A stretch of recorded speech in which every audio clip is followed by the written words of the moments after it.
You know that feeling, right? That pull towards the unknown, the unexplored. We often look up to the stars for the really big mysteries. Hmm.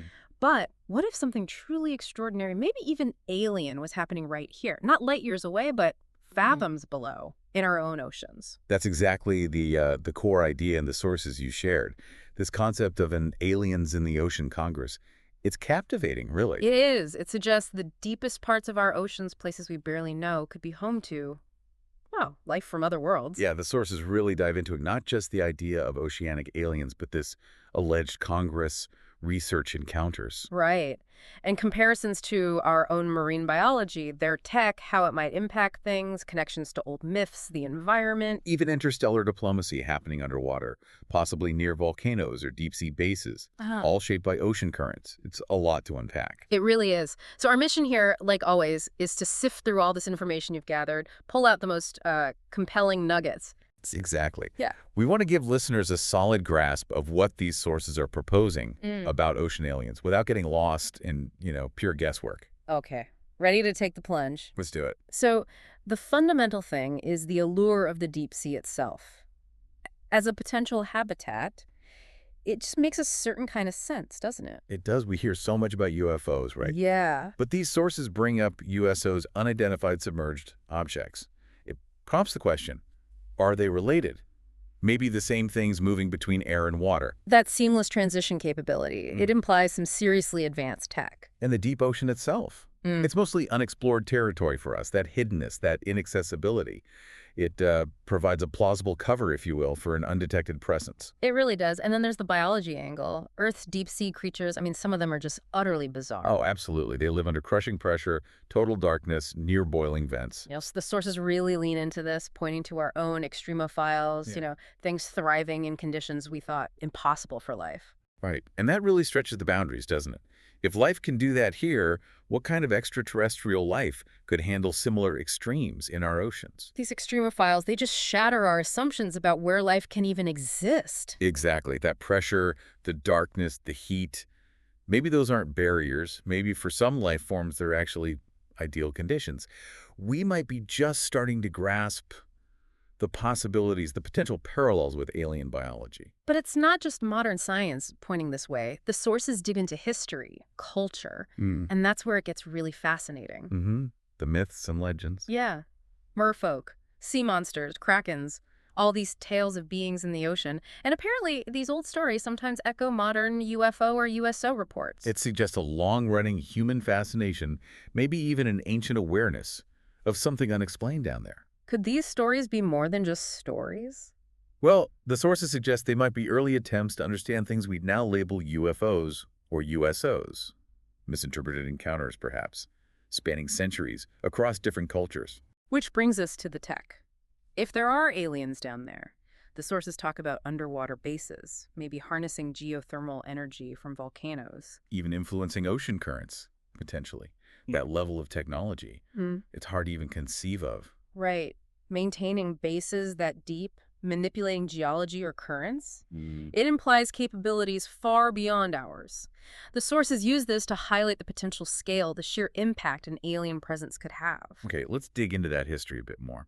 Ancient civilizations, the sources mention Greeks, Polynesians. Yeah, tales of intelligent aquatic beings, not just monsters, but beings with, knowledge. And what's interesting is how similar stories pop up in cultures that were miles apart, with little contact. The sources see that consistency as a hint, maybe not just isolated fantasies, but responses to real, if mysterious, observations in their seas. And it didn't stop there. Age of exploration, even Columbus recorded weird stuff, right? Luminous objects, unidentified vessels, things that stood out even after months at sea. You'd think sailors saw everything, but these were different. Yeah, these accounts sort of bridge the gap between ancient myths and more modern sightings.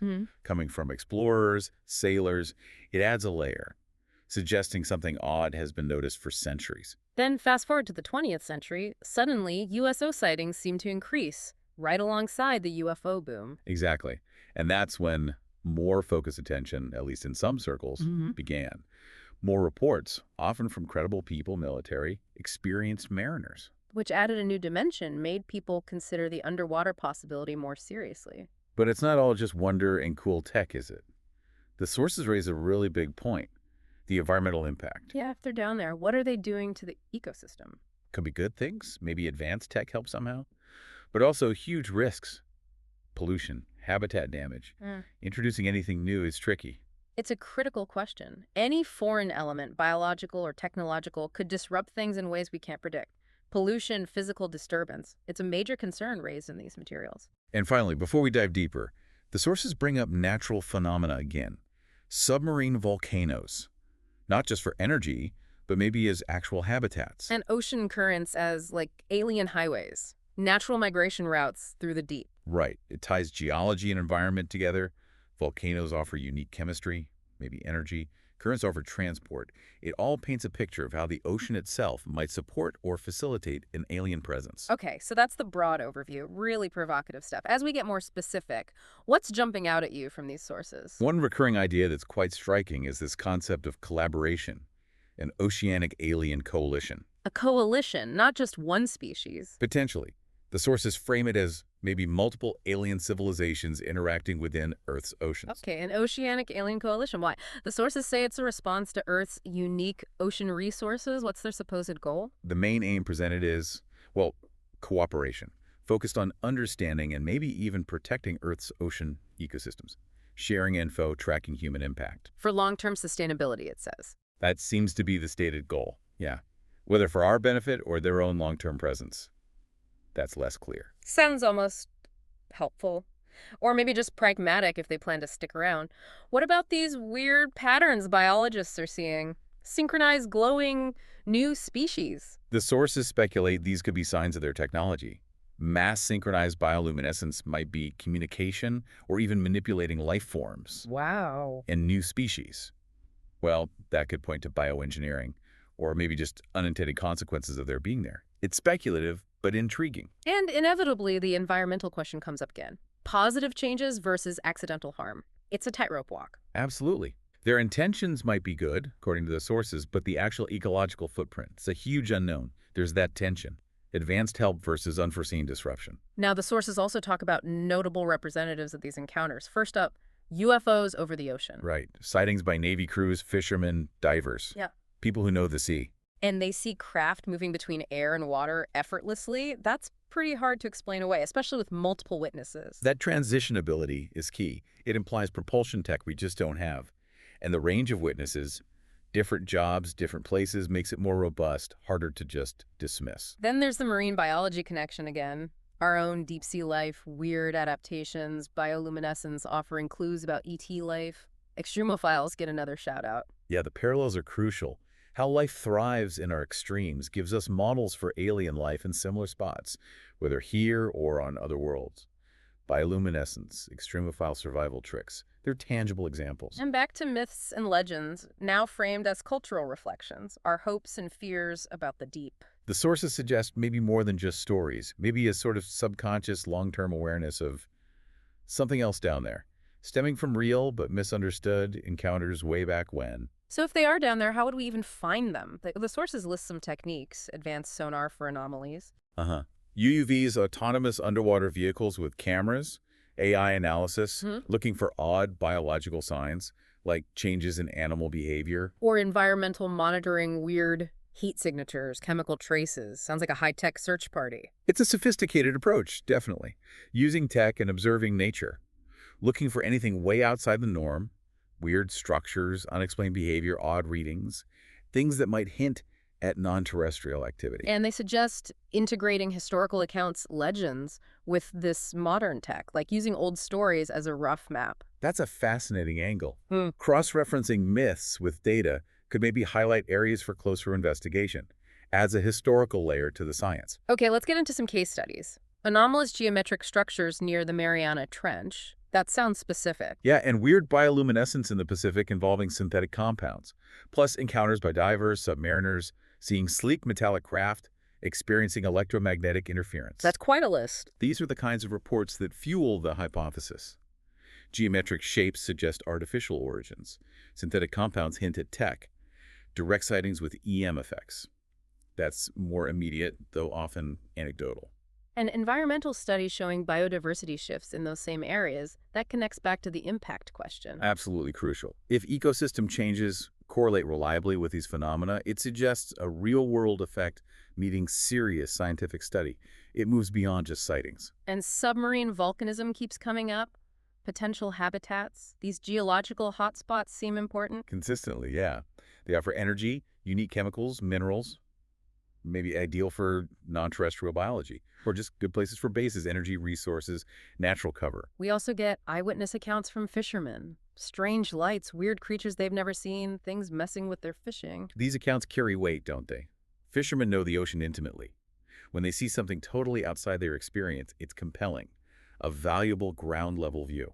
Then there are documented incidents. Puerto Rico in the 70s lights, local legends, and newer AUV discoveries of weird seabed structures, stories and potential evidence intertwining. Right, these specific cases add detail. Puerto Rico is intriguing lots of witnesses, enduring folklore. The AUV finds offer more concrete, tech-based evidence of unusual structures down there. Plus, the military angle personnel reporting craft entering or leaving the ocean, that must raise flags in defense circles. Definitely. Military reports often get attention-trained observers, advanced sensors, security implications, craft doing impossible maneuvers or switching between air and water. That adds a complex layer. Okay, let's shift gears slightly. Comparing Earth's marine life to potential aliens. Bioluminescence, extremophiles near events. Using our own weird life as a model. Exactly. Studying how life thrives in Earth's extremes helps us guess what adaptations alien life might need in similar harsh environments, whether here or elsewhere.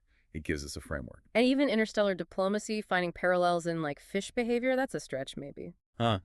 Well, the sources suggest looking at complex social structures in marine life communication, cooperation might offer basic analogies for how advanced ET societies could interact. Cooperation, competition, on a vastly larger scale, obviously. But the environmental worries persist. Introducing foreign biology, messing with currents, it all seems linked. It is. Alien species could disrupt ecosystems. Messing with currents via tech could have massive, unforeseen effects. Understanding currents is key for tracking them and for seeing if they're altering things. Let's dive deeper into extremophiles. Their survival skills, mirroring places like Europa or Enceladus, using chemicals, not sunlight, for energy chemosynthesis. They're Earth's ultimate survivors. They're critical. They show life doesn't need normal conditions. Chemical energy use opens the door. Maybe alien life here or elsewhere uses totally different metabolisms than surface life. And the tech we use to study the metagenomics, advanced imaging, is directly useful for looking for life elsewhere. It's a perfect blueprint. These tools let us probe life in Earth's toughest spots. That knowledge is directly transferable to searching for and analyzing alien life, wherever we might find it. What about finding actual stuff? Analyzing alien artifacts found in ocean depths. Metallic, glowing, geometric. Connected to old sea myths again. Physical pieces of the puzzle. Finding and analyzing artifacts would be huge. Direct evidence. Their materials, designs, luminescence could reveal tech beyond ours, and links to myths might suggest a much longer history of interaction. And these artifacts might have tech beyond ours, and their own environmental impact. Precisely. We'd need to study them for the science, yes, but also understand their effects on marine life. Assess any harm. Which circles back to interstellar diplomacy, communication. Finding even one artifact opens up massive questions. Who are they? Why are they here? Can we talk to them? It could be that first crucial step towards understanding, maybe even communicating. It forces us to confront humanity's place in the cosmos and the challenges of potential contact. The sources also list the tech that's really opened up the oceans for us recently. ROVs, AUVs going super deep. Advanced sonar mapping the seabed, finding odd structures, satellite tech watching currents, temperatures, AI crunching all that data. And 3D scanning, VR for visualization. Our ability to see down there has exploded. Absolutely fundamental changes. We could explore, map, analyze the deep like never before. Essential for marine science, but also critical for searching for any non-terrestrial signs down there. Let's revisit that folklore. Coastal cultures, mysterious sea beings. Scottish kelpies get a mention. Recurring themes of lights, connections to currents, underwater terrain. It suggests these stories aren't random. Coastal folklore often shows deep connection to the sea's mysteries. The fact that they often include lights or are tied to specific places like strong currents or weird underwater spots Maybe they are rooted in observing real, strange events. And how do these old tales morph into modern myths? The sources say folklore gets blended with UFO sightings, mermaids reinterpreted as aliens. Yeah, and new theories about underwater alien tech, its environmental impact. It's like we're constantly updating the old mysteries with current ideas, right? The UFO phenomenon provides a new lens for old legends, suggesting maybe an extraterrestrial origin for some of these enduring sea stories. But the potential downsides are real too. Changes in marine ecosystems due to alien presence. Introducing alien organisms could wreck things, competing with native life. Alien tech influencing water chemistry, temperature, currents, and bases causing physical disruption, big potential consequences. Serious stuff. Alien species could outcompete locals. Messing with ocean basics via tech could have unpredictable, damaging effects on biodiversity, ecosystem stability. So what about our response? Conservation efforts in response to potential alien interventions, research guidelines, protected zones. Collaboration between marine biologists and UAP researchers. Public awareness campaigns. Monitoring those volcanic hotspots. It seems proactive, even if the proof is still, not definitive. It makes sense. Given the stakes, a careful approach is needed. Research protocols, protected areas that allows study and protection, collaboration across fields, public awareness. It's all part of a responsible approach. And focusing on volcanic zones is logical. Then there's the really big picture, the role of oceans in intergalactic relations. Are oceans as habitats maybe neutral ground for diplomacy? The unique life down there might be fascinating to others, and the ocean is vast, less claimed than land. Maybe a good meeting place. And their tech changing our oceanography, maybe echoing those ancient myths. It connects Earth to a cosmic context. Yeah, the oceans as a shared, less contested space. It's an interesting idea for potential contact. The biodiversity down there is wild. And alien tech transforming our understanding. It's all part of that picture. And even reports of cooperative efforts between humans and oceanic aliens, collaborating on biodiversity, sustainability, ecological problems, sharing knowledge, alien tech helping oceanography, understanding currents for their travel. Sounds optimistic. It's speculative, sure, but hopeful. Mutual learning, shared tech solving problems. It's a positive potential pathway. Understanding their use of currents could help our science too. Let's zero in on geology again. Geological features favorable for alien life. Hydrothermal vents, submarine volcanoes, cycling nutrients, currents influencing movement. Back to basics. These features provide the energy, the chemicals, the building blocks for life in extreme environments, here or elsewhere. They're prime spots to look for any kind of ocean-dwelling alien life. And specific case studies of alien bases near volcanic activity, Santorini, Kilauea, Juan de Fuca Ridge, reports of lights during eruptions, mineral-rich areas, currents interacting nearby, like they're drawn to these energetic spots. Yeah. These examples are where weird reports meet plausible geology. Lights plus eruptions, mineral resources from vents, currents. It strengthens the idea these spots might be attractive for resources, energy, maybe even hiding places. Which leads to the idea of mapping known alien bases. Geometric structures, large formations, Bermuda Triangle, Mariana Trench mentioned. Submarine volcanism, again, vents as resource zones, trying to chart an alien underwater world. Well, mapping is speculative, but reflects that urge to find patterns, pinpoint locations where evidence seems strongest. The link to active geology, resource areas, it gives a logical focus for future searches. And recent explorations are finding things. Findings from recent explorations, anomalous geometric formations near vents volcanoes. Unique bioluminescent organisms as potential models for alien life. Observed environmental changes suggesting tech influence. Feels like the hints are accumulating, slowly. It's the cutting edge. Weird structures, novel biology, environmental shifts possibly linked to tech. These are intriguing clues needing more rigorous investigation. Finally, understanding currents and their effects on alien travel. How wind, salt, temperature drive these ocean highways. Historical narratives, potential tech impact on currents. Understanding currents is vital. For our planet, yes, but also for guessing how ETs might navigate our oceans. They could be natural transport routes, and messing with them could have big consequences. And the idea of tracking alien movements through oceanic currents, correlating USO sightings with strong currents like the Bermuda Triangle, linking currents and volcanic areas as habitat clues, putting the pieces together. Exactly. Studying the links between sightings, marine life, ocean features, especially currents, and volcanoes, hoping to get a clearer picture of potential alien movements and where they might be concentrated. So wrapping up, the big speculations and predictions. More underwater-based discoveries, better tech, finding more evidence, ongoing environmental impact assessment. Interstellar diplomacy focused on oceans. The continued importance of submarine volcanism. It's a wide-open field. The future seems full of possibilities, right? As our tech improves, as we keep analyzing data and reports, could we be nearing major discoveries, things that change everything? It's possible. The deep ocean is still largely unknown. The chance it holds ET evidence adds huge significance to exploring it. This blend of marine science and the search for alien life, it could lead to truly transformative insights about Earth and our place in the cosmos. Absolutely fascinating. It really does give you a whole new way to think about what might be beneath the surface, doesn't it? Something deep to consider next time you look out at the sea. Thanks for this amazing deep dive.